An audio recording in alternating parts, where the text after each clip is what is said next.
Ноябрь башында Кыйгы районының Ибрай авылында күп балалы гаилә яшәгән йортта куркыныч янгын сыга. Кызганычка каршы, ут фаҗигаһендә 10 яшьлек кызның гомере өзелә. Һаумыгыз эфирда интервью тапшыруы студияла Гүзәл Мөхәммәтьянова.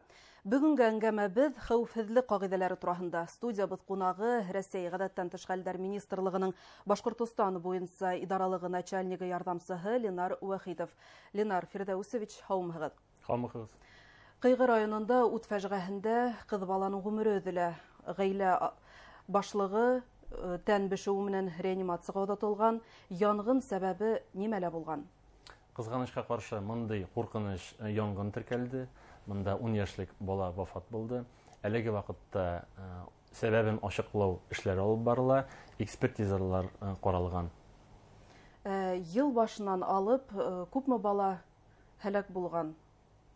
Кызганычка каршы безнең республикада ел башыннан бүгенге көнгә 10 бала вафат булды. Бу бигрәк тә куркыныч соннар гына түгел, монда һәрбер баланың гомере теге елгы белән чагыштырсак, теге елны бу вакытка 4 бала гына вафат булган иде. Шуңа күрә быел бигрәк тә нык куркыныч статистика булып тора әлеге вакытта. Соңгы вакытта янгындар теркәлеп тора һәм бына берничә көн элек, мәсәлән, Башкалала олы яшьтәге ханым май кыздырырга куя һәм уныта. Янгын сыкканда ул утка һыу һибә һәм әлбиттә һөҙөмтә аш бүлмәһендә янгын, хуҗабикәне тән бешүе менән дәваханага алып китәләр. Бигрәк тә олы яшьтәгеләр һәм балалар арасында аңлату эшләре алып бару бик мөһимдер. Дөрес, мондый янгын безнең Өфе каласында чынлап та теркәлде. Монда инде әйтеп китәргә кирәк, менә шушы янгын чыгу сәбәпле дөрес итеп үзенне алмаенча паникага бирелеп, кинәт кенә су сибү бу хатын-кызга шушы җәрәхәтләр китерде. Чөнки нимә эшләргә кирәк? Һыу һипмәскә, тагын инде ысуллар. Иссе майга бигрәк тә су салырга ярамай. Чөнки бу су кинәт кенә өскә күтәрелеп, шушы майны яндыра һәм шатлата дип әйтсәң дә була. Шуңа күрә монда янгын килеп чыкса, май яна башласа, аны капкач белән генә ябырга кирәк. Иң хәвефсезлеге шул. Кызганычка каршы балалар арасында был осрактар бик еш күренә. Балалар менән ниндидер аңлату эшләре, мәктәптәргә барып аңлату эшләре алып барасызмы? Андай эшләр алып барыла, бигрәк тә профилактика эшләре безнең беренче урында тора. Монда инде балалар бакчасыннан башлап, мәктәпләрдә, институтларда бу эшне көн саен алып барырга кирәк. Балалар белән әңгәмә алып барырга кирәк. Шулай ук менә шушы мәктәпләрдә, балалар бакчасында гына түгел, өебездә дә һәрбер ата-әсәгә үзенең баласы белән көн саен 1-2 минутка булса да шушы хәвефсезлек, янгын кагыйдәләрен искәртеп торырга кирәк. Олы яшьтәгеләр һәм бәләкәй балалары булган гаиләләр күп осракта йылыткыч приборларын кулланырга яраталар. Электромәйестәрне дөрес кулланмау нинди һөҙөмтәләргә килтерүе ихтимал? Әлеге вакытта менә көннәр суыта башлады. Алдагы көннәрдә суыклар башланачак. Шуңа күрә электр приборларына, электр корылмаларына безнең көч күп килә. Халык йортын җылыта башлай. Бигрәк тә шулай ук мишләрне, мөрҗәләрне яга башлайлар. Шуңа күрә менә шушы электр приборлар, мөрҗәләр әлеге вакытта бигрәк тә рискка китерә, янгын чыгу сәбәбе булырга мөмкин. Шуңа күрә аларны алдан карап, төзекләндереп торырга кирәк. Бигрәк тә мишләрне якканда кинәт кенә күп итеп якмаенча, аларны карап торырга кирәк. Шулай ук балаларга аларны калдырмаска кирәк. Электр приборларын алсак, аларны дөрес итеп урнаштырып, дөрес итеп төзекләндереп карап торырга кирәк. Бигрәк тә төнге вакытта калдырмаска кирәк. Чөнки менә анализны алсак, статистиканы алсак, күпчелек безнең вафат булучылар, алар төнге вакытта вафат булалар. Бигрәк тә менә шу электр приборларын, җылыткыч приборларын төнгелеккә кабызып куялар. Бу дөрес түгел. Шуңа күрә аларны гел сүндереп ятырга кирәк. Шулай ук йорттан киткәндә, фатирдан киткәндә аларны сүндереп китәргә кирәк.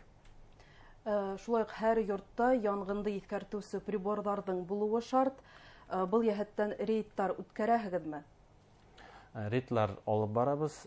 Без генә түгел, монда республика күләмендә муниципалитетларда администрациялар бу эшне алып баралар. Чөнки монда беренче сорау бит аларны урнаштыру сораулары тора, икенче сорауда аларны контрольдә тоту. Чөнки шулай ук статистикага койсак, андый очраклар булды. Кемнәргә бирелгән бу приборлар, аларны карамаенча, куймаенча сүндерү очраклары да булды. Шуңа күрә аларны дөрес итеп урнаштырылганмы, куелганмы, батареялары салдырылмаганмы, шушы сораулар да бик актуаль булып тора. Шуңа күрә аларны ел сайын, елга бер тапкыр аларның батареяларын алмаштырып, карап торырга кирәк. Был приборларны кайда сатып алырга була һәм нисек мутлашучыларның тудагына эләкмәскә? Чөнки шундай осрактар да бар. Андый очраклар да бар. Шуңа күрә бу приборларның хаклары бик зур түгел. Аларның хаклары 500 сум тирәсе генә тора. Монда бит инде мутлашучылар аларны алдап, 10 тапкырга күбрәк итеп сату очраклары да бар.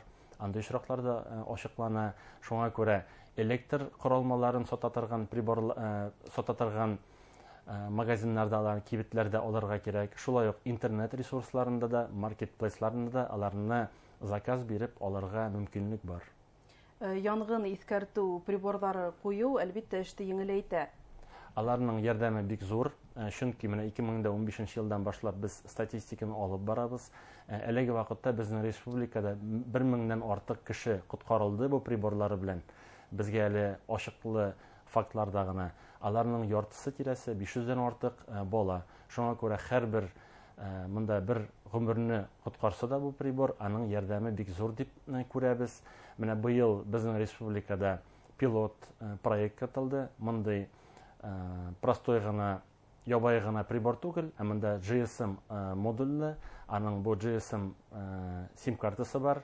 Бигрәк тә бу инвалидларга каралган менә безнең республикада, чөнки алар вакытында турылмаенча чыгылмаска мөмкиннәр, кемнәрдер күрмәйләр дә. Шуңа күрә аларның эшләве бик җайлы. Бу сим картадан берничә абонентка телефоннамы шылтырату бара, мәгълүмат бирелә. Бу йортта янгын чыгуы хәбәр итә. Монда инде шулай ук янгын сүндерүчеләр дә булырга мөмкин, силсәвит дә булырга мөмкин, туганы, якыны, шулай күршесе дә булырга мөмкин. Көнкүрештә газ бик хәвефле һәм игътибарһызлыкты яратмай. Зур бәләгә килтермәс өчен ниндәй кагыйдәләрне үтәү шарт? Кызганычка каршы статистиканы алсак, мондый шартлаулар газ буенча безнең республикада да, безнең калада да булды. Шулай ук Россия күләмендә дә булып тора. Шуңа күрә газ корылмаларын вакытында карап, төзекләндереп торырга кирәк. Чөнки газ чыкса, монда үзенең фатирын гына түгел, йортны да шартлатырга мөмкин. Шуңа күрә аларны вакытында төзекләндереп, карап торырга кирәк. Үзләренә генә гражданнарга аларны күчереп, ялгау эшләрен алып бармаска кирәк. Чөнки монда профессионал газ службасыннан кеше бу эшләрне алып барырга тиеш. Әмма инде газны сизсәләр гражданнар, монда утларны яндырмаенча, электр приборларын кушмаенча гына тәрзәләрне, форточкаларны ачып, җилләтергә кирәк. Шулай ук 112 номеры белән шылтыратып хәбәр итәргә кирәк. Хәвефсезлек кагыйдәләрен үтәргә кирәк. Үткән аднала Әбиялил трассасында зур буран сыккан, көчле буран сыккан һәм юл тыгындары барлыкка килгән. Автоһәвәскәрләр юл тыгындарында кар камавында калды. Бу осракта тәү сиратта нимә эшләргә кирәк? Монда минем советлар дип әйтәйек, бик киңәшләр бик ябай гына. Беренче урында безнең әйтер идек, бик кирәк булмаса юлга чыкмаска. Чөнки без МЧС мәгълүматларны биреп торабыз. Монда бит инде юл хәрәкәтен вакытында шулай ук бузлавык та булырга мөмкин, бураннар да булырга мөмкин. Алдан искәртеп торабыз. Шуңа күрә бик кирәк булмаса юлга чыкмаска кирәк. Юлга чыксагыз инде үзегезнең техниканы карап чыгарга кирәк. Дөрес итеп һава торышына билгеләнчә киенергә кирәк, җылы киемнәр алырга кирәк. Шулай ук үзегез белән термостамы, эссе чәй, ашамлык, су алсагыз да бик әйбәт. Шулай ук кесә телефонын монда зарядка белән чыгарга кирәк. Шуннан соң бик мондай очракка эләксәгез инде, тыгыннар булса, ниндидер техника ватылырга да мөмкин юлда, төрлечә булырга мөмкин. Монда инде 112 номеры белән телефоннан шылтыратып ярдәм сорарга кирәк. Йылға күлдәр әле боз менән капланмаган, шулай да оҙаҡламай еңелсә боз ҡатламы барлыҡҡа киләсәк, һәм был балаларҙың иң яратҡан ял итеү урыны тип әйтергә була. Ата-әсәләр балалары менән ниндидер аңлатыу эштәре алып барырға тейештәр, һәм тағы нинди кәңәштәр әйтер инегеҙ? Дөрөс, әлеге ваҡытта бик актуаль тема, чөнки безнең 1 ноябрьдән башлап республикада әле операция бара, аның исеме Йоҡа боз дип атала, чөнки менә дөрөс әйттегез, балаларда һәм балыҡсыларда бик группа рискыға кирип торалар. Чөнки балалар бит аларга ҡыҙыҡлы, бында боз өҫтөнә сығыуы, балыҡсылар алар беренсе боз башланыу белән шулай уҡ балыҡ тоторға сығалар. Шуңа күрә әңгәмә эшләре, профилактика эшләре көн сайында алып барылырға тейеш. Шулай уҡ балалар белән ата-әсәләргә әңгәмәне алып барырға кирәк, аңлатыу эшләрен алып барырға кирәк.